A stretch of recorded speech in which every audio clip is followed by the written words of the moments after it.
If you've been into games for a while, there is a high chance you've come across one of Grasshopper Manufacture's titles. Often led by visionary Suda51, these are easily recognizable due to their distinct art style and over-the-top manic gameplay. I have not played one myself, but I have seen many clips from No More Heroes and Lollipop Chainsaw. Romeo is a Dead Man is the new title, and it follows the Suda51 textbook to the letter, but does this style still work in 2026, or is it better left in the 360 PS3 era? What's up? How's it going, people? Welcome to Casual Gamer Reviews. If you want to support the channel, then please leave a like, subscribe, and share with your friends. If you don't like it, then leave a thumbs down and let me know how I can be better for you. Romeo is a Dead Man took me 14 hours to complete, reviewed on Xbox Series X. Romeo is a Dead Man is a third-person action hack and slash. Playing as Romeo Stargazer, you are a galactic FBI agent that can utilize futuristic space gadgets and science as weapons.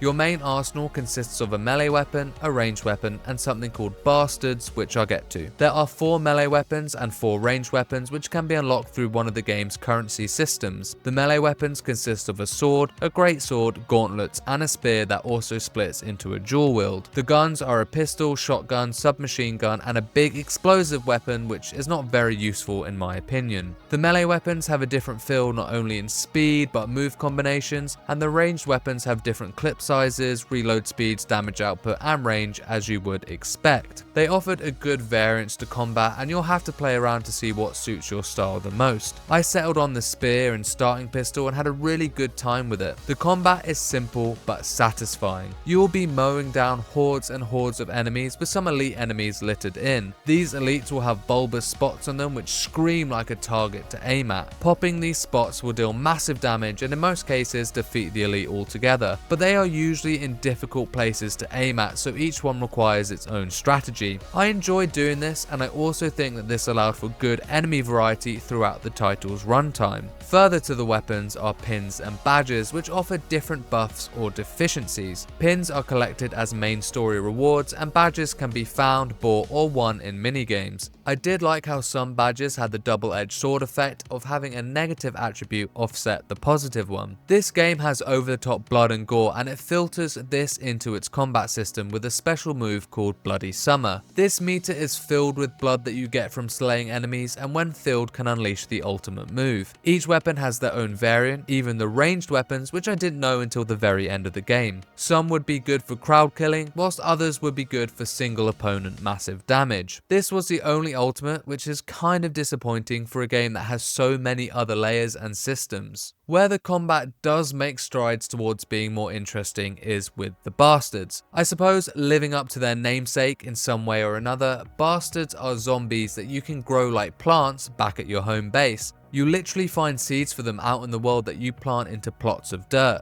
These seeds have a rarity level, and the more rare they are, the more special the bastard you will grow. A little thing that I absolutely adored that I know others are going to hate is the harvesting part. Every time you harvest a bastard, you have an interactive cutscene where you have to physically pull them out of the ground and then name them. Is this unnecessary? Yes. Did I find it hilarious even after the 30th time? Absolutely. The bastards each have a utility. Some of them are attack focused and will damage enemies. There is one that runs towards the closest foe and explodes, one that turns into a sentry gun, or one I found much later that shot laser beams out in every direction. Others will provide support like healing or distraction. Having a good bastard loadout is essential because this game does get difficult as it progresses, especially with boss fights. The bastard system is quite deep because you can even splice them together to create hybrid outcomes, grow them, mutate them, and just have fun. I mentioned boss fights there, so why don't I talk about them for a bit? To summarize, pretty middling. A few of them are bombastic spectacles that are challenging and awesome to fight, whereas others are stale and uninspired. All of them, however, have an incredible gruesome design. Some will make you laugh as they transform, and others will make you grimace because of the disgusting mess they become. I love these designs. What I didn't enjoy was how some seemed to just be damage sponges with no real inventive fights to justify the length it takes to complete them. When they are good, they are amazing though, and I'd like to give a particular shout out to the boss in the asylum and the final boss, who are both spectacular. When I bring it all together, the combat has its moments with the bastards, enemy variety and some of the boss fights, but at times it can be quite drab with its single ultimate and a handful of stale bosses. The game lays itself out in a way where you start on your hub ship and explore out into linear levels to progress the story. There is one level in a mental asylum where the whole gameplay changes and you are effectively in a survival horror, which was really unexpected but in a positive way. When you are on the home ship, you can interact with the endless lists of systems. Each upgrade tree has its own minigame adjacent progression path. Romeo's character upgrades are through a Pac-Man style arcade game. You can filter space rocks through a dispensary to create materials to upgrade your weapons. Bastards can be grown and spliced in your ship's garden. You can cook katsu curry through a timing minigame to have consumable buffs in battles. There's a lot going on here, and the phrase style over substance definitely comes to mind. I did find them a little bit confusing, but I will praise the game's extensive tutorial logs if you can be bothered to read them. The levels themselves are linear, like I mentioned before. In between combat sections, there are some puzzles littered in, but not in the traditional sense. I would describe them as maze-like navigational puzzles. These are interacted with through something called a Nirvana TV, which acts as a portal between the real space and subspace. When in subspace, you can work your way through to areas that are inaccessible in the real space. The subspace has this really trippy visual style which adds its own level of complexity due to obscuring the true path forward. I enjoyed the vast majority of the subspace segments, but there was one towards the end that was far too long and I kept getting lost due to a severe lack of visual cues. It's not just the subspace that has its own visual identity, but there are at least 5 unique styles that I can remember. In addition to the main 3D real space and subspace visions, there is the pixel art graphics when on your ship, classic comic book panel visuals which act as a vehicle for storytelling, and lastly 3D model scans for realistic stop motion cutscenes, which is how we are introduced to the town of Deadford. I can see why this may concern you on paper, as it could seem messy or incoherent. In reality, these art styles blend together to make a unique visual signature that results in this game being memorable and helps compartmentalize its large amount of confusing systems. I know that when I'm in pixel art on the ship, I'm doing my preparations, whether that be upgrading gear, growing bastards, or cooking katsu curry to help with a boss fight. When I'm in the geometric grid subspace, I'm trying to navigate a puzzle maze. When a comic book strip pops up, I'm listening to absorb the story beats. For a game that sometimes can feel like Frankenstein's monster with bits of other games stitched on, it never ran too far away from my understanding, and I think these visuals did help with that. On top of the monster designs, which I have already praised for their gruesome looks, the main character design for Romeo is pretty awesome. He's got this cool leather jacket and white pants, but the real star of the show is the helmet. It perfectly reflects the feel of sci-fi in space with this green beam of light that blips around the outer rim that draws similarities with Saturn's ring. On the left side is a space for his eye to poke through. The significance of this is that he only has half a face, so his good eye needs to be on show. Why does he have half a face? Well, let me tell you a spoiler-free summary of the story.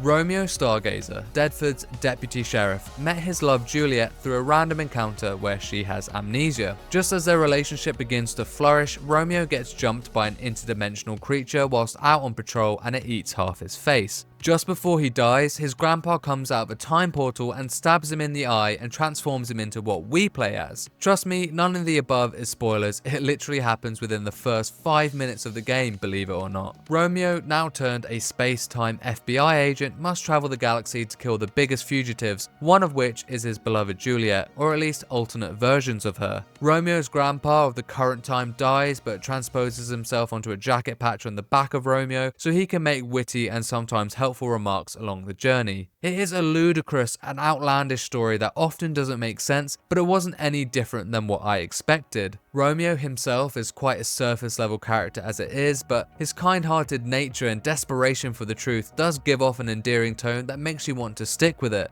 I found myself drawn to this nonsensical story, not because I wanted answers, but because I wanted Romeo to succeed. By the end, I didn't have a single clue what happened or what had been achieved or learned from the journey, but I still had a massive smile on my face and wanting to play again. Is the story good? No. Is it memorable? Yes. The original soundtrack for Romeo is a Dead Man is as wild as its narrative and gameplay beats. I suppose it would not make sense for it to be tame. This music is high voltage, fast pounding beats when you're slicing through enemies of all space-time, but then can turn on a dime to be an arcade style chiptune when you're playing a minigame on the ship. My favourite track was probably in the last boss fight, which once again changed its tone to suit the situation. I couldn't find any exact information on who the composer was. It looks like there could be many contributors, but there are a good amount of bangers here that people should check out. In terms of dialogue, the writing is pretty awful. It's not necessarily the voice delivery, but the script. The humour is great and I love the cheesy lines, but sometimes characters talk in a way just to be obtuse. For example, the amount of times people say, "Romeo, no, I mean Dead Man," is just painful. I wouldn't say this brought down the vibe, it was more like bringing a pot to boil and sometimes it would splash over the sides. As a fun fact, Anthony Del Rio voices the English Romeo and he is also voicing young Kratos in the God of War Sons of Sparta game that just released, a stacked month for his work portfolio. There is optional content in this title to engage with. First off, there are several difficulties you can choose to play through. Second is the new Game Plus mode that lets you continue to upgrade your stats and weapons. I did a pretty thorough first playthrough, and whilst I did manage to fully upgrade my main weapon, I didn't even get remotely close to all of Romeo's character upgrades. There are also optional dungeons within the game itself. The first is called Palace Athene, and they are discovered when progressing the story. You either will notice them as a destination when on your ship, or through a space-time tear when out in a level. These dungeons have 4 difficulties that range from easy to very hard. It is a series of interconnected rooms with increasingly difficult encounters. Once completed, you will get some rare items in the form of upgrade mats and badges. The difficulty level that is displayed on Palace Athene dungeons is misleading though, as even the very hard dungeon I didn't struggle with, much less than some of the bosses at least. I did find it a good break from the main story to test my mettle against some of the more obscure enemies you don't see as often, so I would say that it was an enjoyable side dish.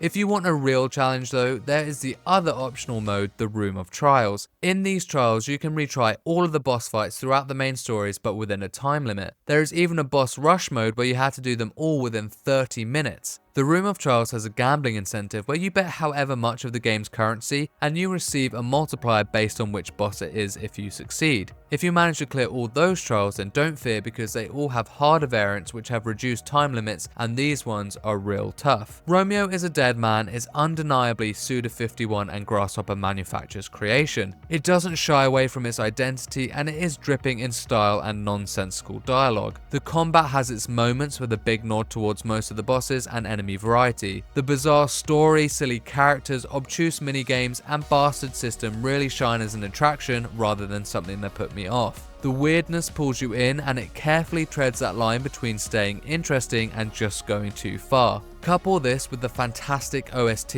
and numerous art directions and you get a great action romp. The only thing holding it back are a handful of poor bosses and a combat system which could be more extensive. I asked if a game like this still works in 2026 or should it have been left in the 360 PS3 era, and my answer is a resounding yes. Romeo is a Dead Man gets a casual gamer score of 8 out of 10.